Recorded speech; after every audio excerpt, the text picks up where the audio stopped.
warahmatullahi wabarakatuh. Selamat siang teman-teman, kita jumpa lagi dengan Mbah Kendil Jopo Montro. Pada siang hari ini kita kedatangan tamu spesial teman-teman, yaitu Bu Agus. Asmane sinten Bu kula suwe? Bu Harmiati kalih yogane Mas Doni lan niki putu Bu nggih. Ini spesial teman-teman. Jadi tadi Bu Agus kemarin WA saya ingin sowan ke rumahnya Mbah Kendil Jopo Montro. Jadi Bu Agus ini atau Bu Harmiati ini dulu pernah minta tolong sama Mbah Kendil untuk menyembuhkan penyakitnya di rahang Bu nggih. Dan ternyata kedobelan teman-teman, dari medis juga ada infeksi, kemudian dari hal-hal yang di luar nalar gaib, ternyata Bu Agus juga memiliki satu hal yang perlu untuk disingkirkan. Dan alhamdulillah berangsur-angsur. Jadi Mbah Kendil itu 3 kali Bu nggih ke daleme panjenengan nggih. 3 kali ke rumahnya Bu Harmiati teman-teman. Waktu pertama kali Mbah Kendil datang di sana, kita langsung menemukan barang yang di luar nalar, itu berupa keris yang sudah patah Bu nggih. Itu bahkan Mbah Kendil pun sampai terheran-heran Bu. Sampai rumah itu kok iso yo, selalu bilang seperti itu. Jadi Mbah Kendil juga heran. Itu juga alhamdulillah setelah barang itu dibuang, Bu Agus juga semakin lega Bu nggih, semakin reda. Dan alhamdulillah setelah beberapa waktu kini Bu Agus bisa kembali normal, sudah sehat walafiat, bisa menjalankan aktivitas seperti biasanya.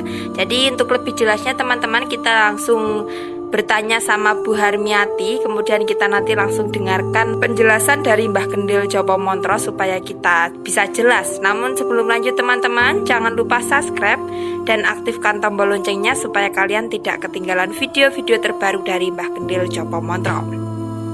Sugeng siang Bu nggih. Nggih, sugeng siang Ki. Iki kula nyuwun keterangan saking panjenengan terkait pengobatan kalih Mbah Kendil, kemudian kan kalih diropel kalih jamu, terus juga dari medis ngoten Bu nggih. Niki nuwun sewu, alamat lengkape pundi Bu nggih? Kula. Nggih. Kula niku Dusun Budi Mulya, Nggih. Desa Branggan, Nggih. Kecamatan Ngadiluwih, Kabupaten Kediri. Oh nggih. Niki kalau misalkan Mbah Kendil utawi kula sak kanca kepengin sowan mriku angsal Bu nggih. Nggih pareng tapi biare gubuk tapi monggo. Alhamdulillah menawi kersa tindak mriku. Nggih. Terus niki panjenengan mulai ngraosaken sakit niku sejak tahun pinten Bu nggih? Wah, tahun pinten nggih? Mungkin 20 tahunan lho kula. Pun 20 tahun nggih. Sangat nggih. Terus selama sakit niku kan dilakukan pengobatan teng Nggih, pundi-pundi dipun ngoten niku Bu nggih. mboten napa-napane. Nggih. Nggih diobati bar mimi obat nggih. Pamimi obat mari Nggih. kambuh lagi, Nggih. mari kambuh lagi ya ngeten terus. Nggih. Mawon. Kula nyuwun tulung Pak Bintoro. Nggih. Alhamdulillah mari mak menapa Nggih. mawon mbok kolong atos ya alhamdulillah. Nggih jodoh Bu nggih. Nggih. Nggih niku kan penyembuhan utawi pengobatan niku kan boten saking Mbah Kendil, tetapi nganu saking Gusti Allah. Nggih. Jadi lantarane Mbah Kendil. Ya alhamdulillah lek saged jodoh Bu nggih. Terus selama diobati kalih Mbah Kendil niku sing paling jenengan rasakan apa Bu? Ketika bar diobati kan niku berangsur-angsur mulai reda. Terus jenengan kok ngerasa pus ilang plas niku tanda-tandane pripun niku? Pas niku pas diilaki barange teng nggen kula niku Nggih. langsung kraos plas mboten sakit. Nggih. Terus bareng anu terus kok krasa malih rada kraos terus Mbah Kendil mundhutaken niku. Jambi. Nggih, jambi. Nggih. Alhamdulillah mari to seprene. Nggih. Alhamdulillah mari. Nggih. Nggih. Alhamdulillah. Alhamdulillah Bu nggih. Terus niku lek di total Bu sakite panjenengan niku pinten taun nggih? Wah, niku tubaske aku telah mau tubaske mobil saged Nggih. Saya kok dipundi-pundi kon. Dari sesepuh baru Pun. balik ya. Nggih. Alhamdulillah kok kula cocok kok langsung Pak Bintoro Mbah Kendil niki lho kula kok Nggih. langsung amargi Mbah Kendil kan langsung tindak Nggih. griya kula. Nggih. Terus niku jenengan kok langsung matek teng Mbah Kendil, padahal kan Mbah Kendil iki kan mboten nate promosi pengobatan ta Bu. Nggih. Niku pripun niku? Niku tak goleke tombo, ngaten Pak Agus. Oh, Pak Agus nggih. Goleke tombo Mbah Kendil. Nggih. Aku sing goleke tombo ngaten. Nggih. Kamane kula niku kok aneh nggih. Pripun? Kula badhe dipadoske Mbah Kendil kok emoh. Terus Nggih. Mbah Kendil ki pertama badhe tindak teng gubuk kula. Nggih. Kula kok niku kaya disusuk idom nggih. Nggih. Cok ngeten. Suwaket ngaten. Nggih. Nggih. Derek ditambani Mbah Kendil niku. Nggih. Pokoke krungu lek Mbah Kendil badhe tindak branggan kok Nggih. kula langsung sakit. Sakit nggih. Aneh. Ben Nggih. magrib kula niku lawang kula niku kula tutup biasane niku kula Nggih. tutup kula kumat jungkul-jungkul teng kamar niku. Nggih. Saderenge niku Mbah Kendil mriko niku napa jenengan pun kraos lek niki iki penyakite gak wajar ngoten Pun nggih. kraos kula. Nggih. Jane pun kraos. Tapi nggih kula nggih njobok nggih dokter nggih. Lah mboten Nggih. disuk dokter obate niku kan nggih sakite niku Oh, nggih. nggih. Mangkape mboten saged lho Mbak Lulu namung Nggih. ditetesi ngombe banyu putih niku lho mboten saged. Mboten saged. Angel nggih sakit nemen. Nggih. Punan nggih. Nggih, Tapi terus alhamdulillah ya Allah matur nuwun kalih Gusti Allah. Nggih. Kula nggih matur nuwun kalih Pak Bin. nggih. Paringi sehat, mugi-mugi Pak Bin sak keluarga Nggih. pareng ana sehat, Amin. rezekine lancar. Amin. Ya Allah, kula matur suwun Gusti Allah, ya Allah kula dimarekke karo Gusti Allah, matur Nggih. nuwun kakaran Pak Bintoro, Mbah Kendil. Nggih. Terus niki yogane Bu nggih. Mas Doni nika nalika ibuke sakit kan jenengan pasti bingung to Mas nggih. Nggih. Lah niku jenengan kan pasti juga tahu betapa ibu niki kepengen sembuh terus sampai berobat mriko. Terus ketika jenengan bertemu kalih Mbah Kendil niku kesan apa sing jenengan rasakan?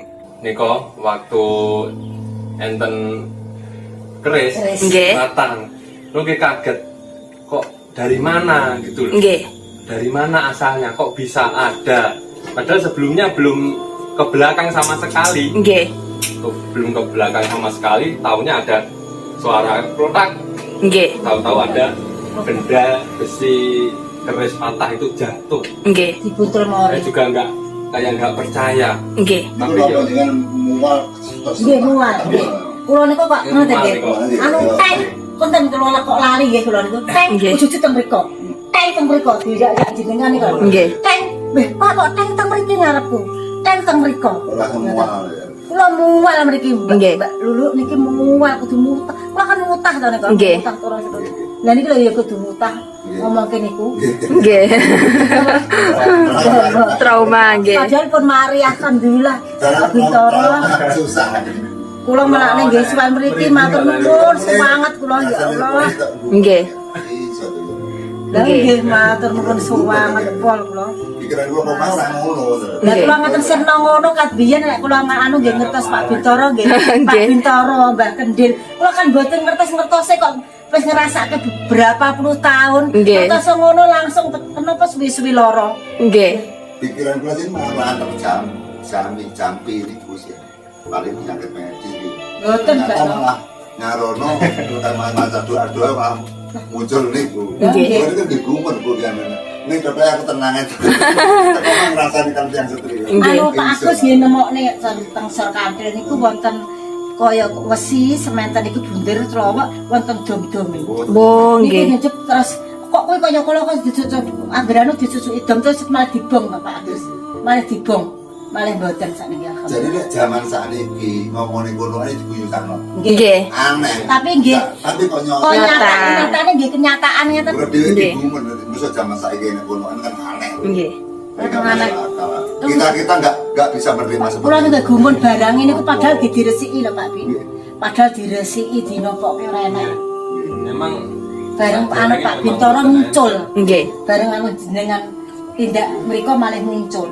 Terus Nggih. ilang niku alhamdulillah ya Allah, alhamdulillah. Nggih. Alhamdulillah mari. Lama atos-atos alhamdulillah sakning panganan kula pantah. Nggih. Matur nuwun ya Allah. Gimana saat terus ibu wis mboten penyakit. Amin. Nggih, amin. Amin, amin. Amin, nggih. Amin. Amin sehat, sehat. Amin. Kata kalian ngomong anak putu Pak Nggih. Bintoro, nggih. Amin. Ya teman-teman, ini juga perlu diketahui bahwasanya ketika saya sama Mbah Kendil sowan ke rumahnya Bu Harmiati, itu hanya saya dan Mbah Kendil berdua. Jadi zaman sekarang kan marak tuh teman-teman, seperti pengobatan, jika mungkin ada pengambilan barang dan lain sebagainya, itu pasti teman-teman itu mikirnya itu adalah trik, tapi ya dituturi ternyata Nggih. ora ngasih apa-apa. Nggih. Dan ini perlu diketahui bahwa saya datang ke rumahnya Bu Harmiati itu cuma berdua. Jadi cuma saya sama Mbah Kendil, dan waktu itu pun saya di depan, Bu nggih. Saya di depan, saya ambil kamera sama senter, kemudian Mbah Kendil sama Mas Doni ini waktu nggih. Nggih, itu di belakang. Jadi ini adalah bukti nyata bahwa yang namanya gaib itu ada, teman-teman. Jadi memang kalau zaman sekarang kan ini Mbah, banyak yang nggak percaya toh Mbah. Kita pulang dari rumahnya Pak Agus sama istri saya heran, masih heran. Iya. Masa terjadi ya seperti itu. Saya heran. Karena pikir saya nggak seperti itu. Jadi saya nanti saya bisa saya kasih jamu, nggak memikirkan ke gaib sih seperti itu gitu Pak. Jadi betul mikir tentang santet, cara mikir tentang santet ya mungkin garang, paling itu ya luntur. Tapi kula niku pun kraos, Pak. Pun kraos lek di anu tiyang. Nggih. Direlah niku krasa teng ngeten nggih. Nggih. Tapi saking dereng pener dipadoske tiyang pundi-pundi piantun pundi teng Tulungagung, teng Blitar, teng Babatan, teng Acar dereng jodoh. Nggih. Alhamdulillah jodohnipun Mbah Kendil. Nggih. Matur sembahipun sangat ya Allah Gusti. Wis payahe mari Bu. Nggih. Payahe mari temune awake dhewe payahe mari. Lek ora payahe mari temu sapa panggal gak mari-mari. Nggih. Saestu bareng jenengan amargi jenengan anu purun kersa tindak mriko Nggih. kami reposo nanan niku nggih ngeten bungkuk blok ngeten niku Allahumma sholli ala sayyidina Muhammad Allahumma sholli ala sayyidina Muhammad ngeten terus jenengan ngendikan terus alhamdulillah mari ya Allah matur nuwun Nggih. kula Pak Bin jan kula Pertolongannya selawat Nabi Bu. nggih kula mboten saged bales Gusti Allah nggih Bu Amin. kula anu Pak kuwi mugi jenengan sehat Amin. rezekine lancar Amin. Nggih. Ya teman-teman, jadi itulah keterangan singkat dari Bu Harmiati yang dulu pernah sembuhkan lantaran Mbah Kendil Jopo Montro. Keterangan lebih lanjutnya teman-teman, mari sama-sama kita dengarkan penjelasan langsung dari Mbah Kendil. Gimana Mbah ini terkait dengan penyakit yang diderita Bu Harmiati? Alhamdulillah sekarang sudah sembuh dan sekarang sudah seperti saudara. Itu keterangan lebih jelasnya gimana Mbah? Yang jelas kita untuk melaksanakan dharma atau kewajiban sebagai insan manusia yang saling tolong menolong, sebagai awal pertama kita memang kenal sama Pak Agus. Kemudian Pak Agus bercerita tentang istrinya. Dasar-dasar kita untuk membantu Bu Agus itu tidak ada unsur materi-materi atau merupakan keuntungan. Iya. Jadi kita menolong Bu Agus dan Pak Agus itu tidak ada di dalam hati saya nanti mencari keuntungan. Kalau orang menyembuhkan atau menolong orang tanpa ada rasa ingin menguntungkan dirinya sendiri, insya Allah Allah akan memberikan keberkahan. Jadi kalau kita menolong orang belum sudah menarget ulang, terus kemudian kita merekayasa pakai minyak, pakai apa dan sebagainya, otomatis itu kan menipu diri kita sendiri. Ya, Allah tidak ingin kita itu bohong. Sehingga apabila kita menolong orang dengan tulus ikhlas, nanti itu urusan sama Tuhan, sama Allah. Kita serahkan kepada Allah, ya Allah, ini hambamu telah sakit sekian lama, mohon diberi kesembuhan. Kalau bahasanya Jawa dulu kan sebagai seorang penyembuh itu Bismillahirrahmanirrahim, mari karepmu lah, mari karepmu kan ngoten boleh. Jadi pembiyane ndonga penak. Jadi Duh Gusti, niki enten yang sakit, mari yo karepmu ora mari yo karepmu. Artinya manusia tidak punya apa-apa gitu. Manusia itu hanya bisa mendoakan. Jadi tidak ada manusia sakti, dan menyembuhkan orang itu apabila ditanya, ini nanti sembuh apa tidak Pak? Kita nggak bisa. Nggak bisa Bu. Ini nanti sembuh nggak bisa, karena kita hanya bisa mendoakan saja. Perkara nanti Tuhan ridho itu urusannya Allah, nggak ridho itu urusannya Allah. Sehingga kita mengobati orang itu kita tidak bisa berharap yang sepenuhnya. Ini bisa kita rekomendasikan kepada teman-teman, apabila ada teman-teman yang minta tolong itu jangan berharap kesembuhan. Kita serahkan kepada Tuhan saja. Nanti Tuhan memberikan kesembuhan, ya alhamdulillah. Apabila tidak mendapat kesembuhan, ya usaha yang lain. Jadi mencari terobosan yang lain. Jadi kita tidak fanatik harus saya yang mengerjakan. Bisa saya tidak bisa menyembuhkan, nanti usaha kepada para sesepuh yang lain. Jadi kita dengan diniati ingin mencintai sesamanya, ingin menolong sesamanya, sehingga seperti hal seperti ini saya tidak mengiklankan, maksud saya. Saya sudah capek untuk menolong orang sebenarnya itu. Tapi kalau ada orang minta tolong tetap saya kerjakan. Sehingga jujur saja, insya Allah saya usahakan, asalkan saya tidak sibuk, saya tidak repot, saya usaha untuk membantu. Iya. Saya berusaha dengan apa adanya, sehingga saya berusaha jangan sampai ada rekayasa, jangan sampai ada unsur-unsur menipu, unsur-unsur mengut biaya, menarik biaya. Iya. Apabila saya misalkan suatu zaman nanti saya naksir kepada pasien, biasanya saya perlu diperingatkan. Iya. Saya diperingatkan, oh Pak Gendil dulu bilang katanya menyembuhkan orang nggak pakai uang, sekarang pakai uang. Nanti bisa diperingatkan. Iya. Karena namanya orang itu harus saling membantu, saling memperingatkan. Iya, Karena kadang-kadang orang, kilaf iya, nih, ya. kadang-kadang orang itu kilaf. Iya. Saya sekarang bilang, saya membantu tanpa uang. Terus pada saat saya repot, saya tidak punya uang, terus saya narjet. Itu saya senang diperingatkan, saya senang dikritik. Saya tidak benci kepada orang-orang yang meritik saya. Oke. Karena yang namanya orang sakit itu susah. Iya. Orang yang sakit itu susah sekali. Oke. Kalau susah kita ditipu, kan kasihan, Mbak. Oke. Sehingga orang sakit itu tidur saja tidak nyaman. Setiap hari itu merundung sakit. Iya. Rumah tangganya pasti kisruh karena memikirkan penyakit. Kadang-kadang orang sakit tidak punya uang, terus kita sebagai orang yang punya kuasa bisa memantrai, bisa mendoakan, terus kita sehat, kita lancar ekonomi, kemudian kita itu didatangi pasien, diberi kesempatan dalam kesempitan, kita target pakai dalih-dalih macam-macam dengan syarat ini yang akhirnya kita mencari keuntungan. Saya mohon supaya itu jangan sampai seperti itu. Kalau kita menolong ya nolong yang baik lah. Kalau misalkan minta ya minta aja, tapi jangan sampai merekayasa. Kasihan orang sakit itu sudah susah. Iya. Tidak ada orang yang ingin sakit di dunia ini. Ya Bu ya, nggak ada. Betul. Nggak ada. Tidak ada di dunia ini orang yang bercita-cita ingin sakit. Hingga semua orang ingin sehat.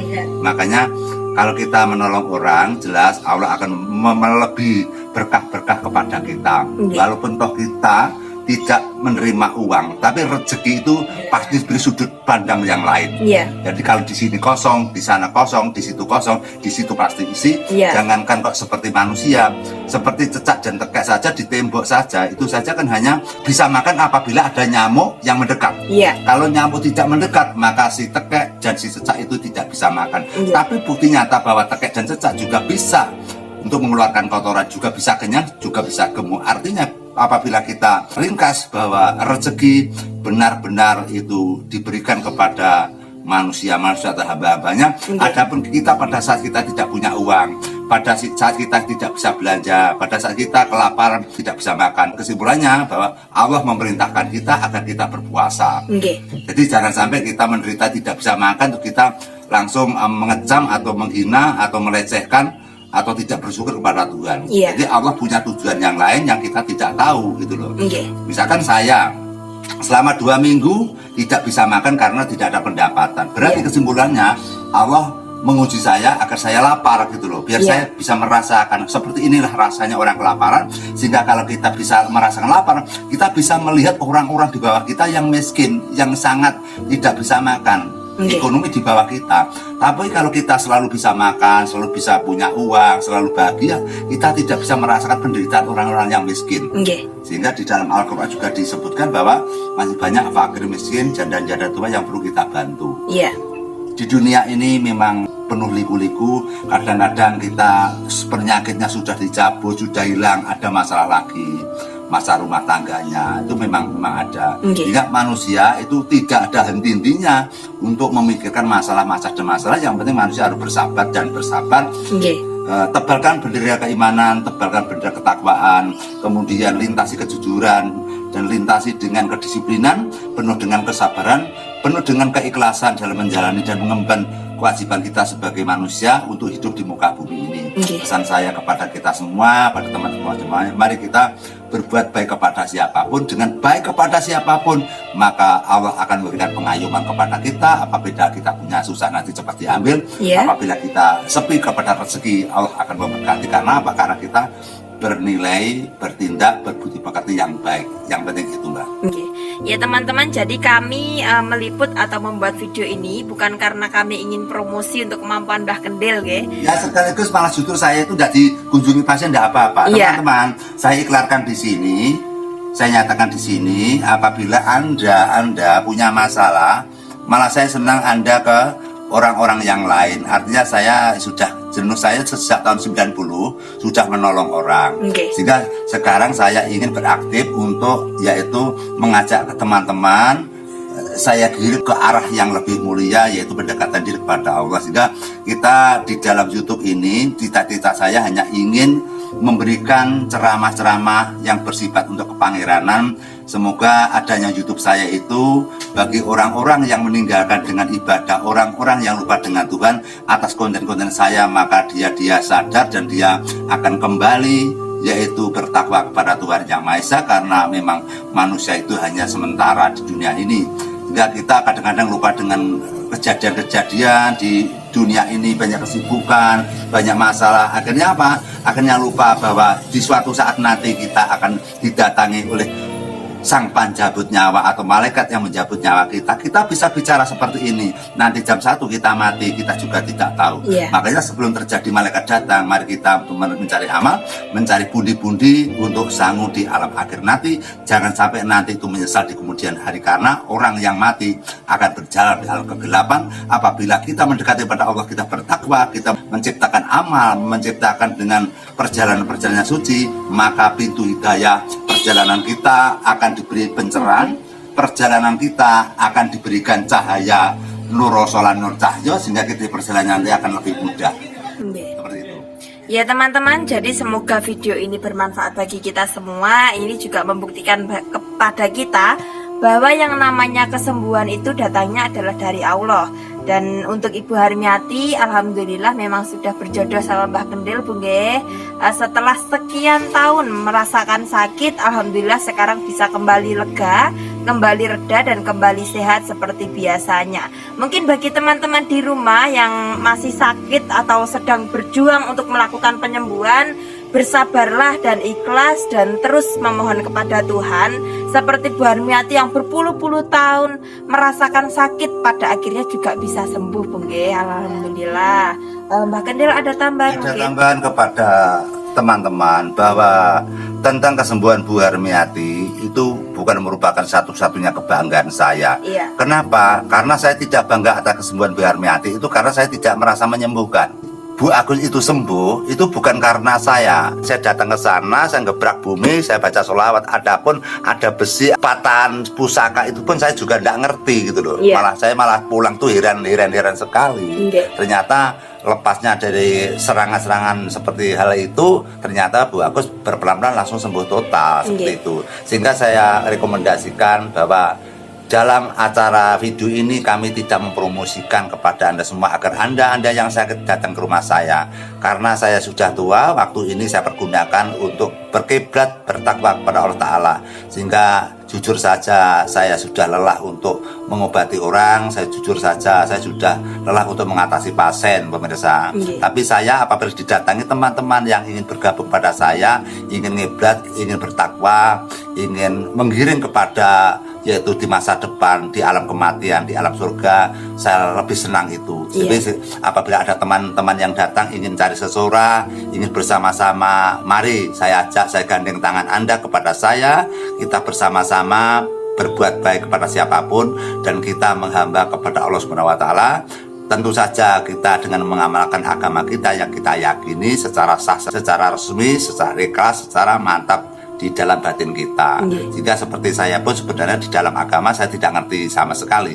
Saya itu bukan keturunan kiai, bukan keturunan wali, bukan keturunan para syuhada, para walia, bukan keturunannya para pamanggo-pamanggo yang pinter-pinter tentang agama. Saya secara jujur, saya itu tidak ngerti agama sama sekali. Bahkan saya membaca alif ba ta saya tidak ngerti saya. Jadi saya membaca bahasa Arab, tulisan Arab saya tidak ngerti.